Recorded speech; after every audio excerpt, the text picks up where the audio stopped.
Bonjour à toutes et à tous, bienvenue dans ce nouvel épisode de cette série spéciale avec Shopify.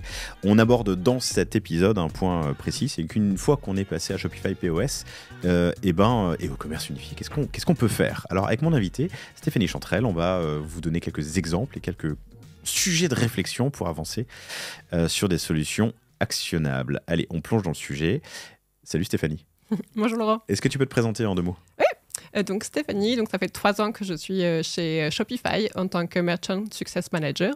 Et effectivement, mon rôle, c'est d'accompagner les marques à forte croissance sur l'adoption des nouvelles technologies et du coup, surtout, l'optimisation dont on va parler aujourd'hui. On aborde dans d'autres épisodes le commerce unifié, Kezako versus omnicanalité, comment se lancer. On a abordé le Shopify POS aussi. Là, une fois qu'on a mis ça en place, comment est-ce que je fais de l'optimisation et qu'est-ce que je fais de ma force de vente? C'est un peu le sujet. Peut-être qu'on n'a pas abordé le sujet, mais quelle est la différenciation principale de Shopify POS? Au niveau de Shopify POS, donc on a bien sûr les basiques du commerce physique, que sont la prise de commande, le paiement, les échanges, les remboursements. Et ensuite, on a vraiment là où l'enjeu de différenciation Shopify, et c'est vraiment lié au fait que l'expérience, elle soit liée en back-end. Donc tu vas avoir tout ce qui est omnicanalité, le lancement des click and collect, du ship from store. Tu as tout ce qui est data client, qui est du coup unifié, du coup, comment l'utiliser, comment transformer ta boutique physique en un canal d'acquisition. Et faire des ponts entre le site, mes boutiques en retail, potentiellement mes franchisés si j'en ai. Ouais, okay. Exactement. Et du coup, c'est vrai que là, tu as accès à toute la donnée client. Les équipes marketing sont très contentes de l'avoir tout à un seul et même endroit. Et enfin, pour aller plus loin aussi, ça peut être tout ce qui est international, qu'on pourra discuter dans une autre partie. Mais de ton expérience et des marques que tu as pu accompagner, est-ce qu'il vaut mieux tout faire d'un coup? Est-ce qu'il vaut mieux faire au fur et à mesure le ship from store, on peut aussi faire du clienteling, enfin il y a plein de choses, la data capture. Ouais. On le fait dans l'ordre, on le fait tout en même temps. Alors, je vois un peu une courbe de maturité en général chez les clients. C'est un peu comme ceux qui sont passés au Shopify Online. Où au début, il y avait toute cette problématique de migration, d'adaptation des équipes en interne, adaptation des systèmes. Et une fois que toute cette migration-là, elle est posée, que les basiques sont maîtrisés, on va plus loin. Et là, c'est là où ils commencent à rajouter des briques d'omnicanalité. Donc, on a par exemple Isée qui s'est lancé sur le click and collect, qui s'est lancé aussi, qui a aujourd'hui sur la fiche produit en ligne. Je peux voir la disponibilité des produits directement en boutique, ce qui est vraiment génial en termes d'expérience client, notamment si je veux aller à tel endroit et essayer une taille. On a, Ce qui est un avantage d'avoir un commerce unifié et un outil, parce qu'on peut avoir plusieurs outils qui communiquent, mais quand on en a un, c'est moins de maintenance, c'est plus de rapidité, plus d'efficacité aussi. Ouais. Exactement. Et en termes d'efficacité, on a effectivement donc, Odash qui fait du ship from store, donc qui permet aujourd'hui donc, à un client qui est en boutique, on n'a pas forcément la taille aujourd'hui, mais qui permet du coup d'envoyer cette commande directement, soit plus tard en click and collect, soit effectivement directement chez lui. Ça, c'est vraiment une expérience qui permet aussi d'optimiser la gestion des stocks au final, qui est vraiment une problématique hyper importante pour les marques aujourd'hui qui n'ont pas forcément de surstock en boutique. Et voilà, ça, c'est vraiment un avantage du commerce unifié. Un autre avantage pour une marque plus luxe, qui est vraiment dans l'expérience client, ça va être aussi de pouvoir... si on a une personne qui vient en boutique, un touriste notamment, qui n'est pas forcément, veut avoir le sac avec lui lorsqu'il fait son shopping, ça peut être aussi simplement de lui envoyer le panier directement par email, et ensuite lui peut très bien convertir plus tard s'il a effectivement envie de faire l'achat.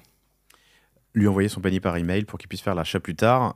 On parle aussi beaucoup de clienteling, et souvent dans le luxe ou dans le premium. Oui, exactement.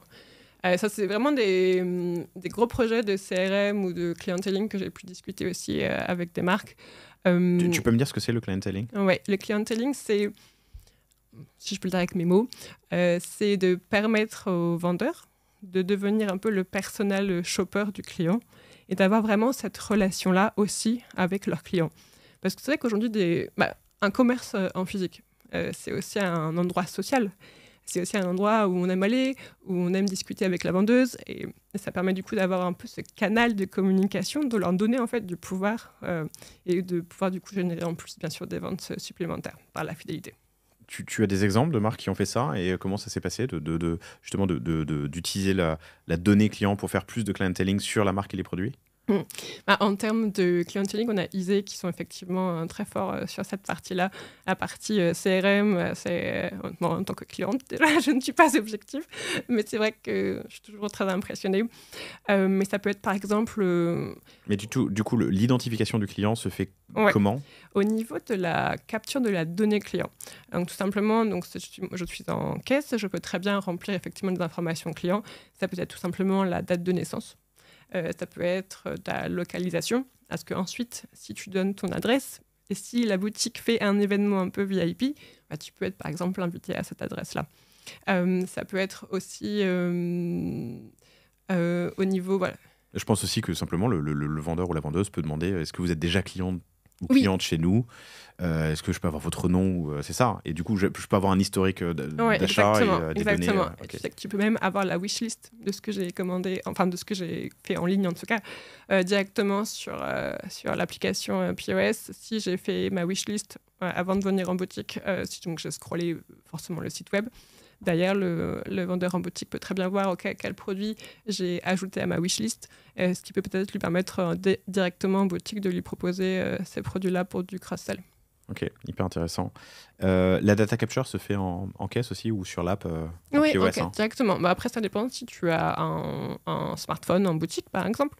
Et si tu souhaites effectivement prendre des informations clients lors de l'essayage, ça peut être l'essayage sur la taille, par exemple, notamment pour des clients qui sont plus VIP, avec des paniers moyens très importants.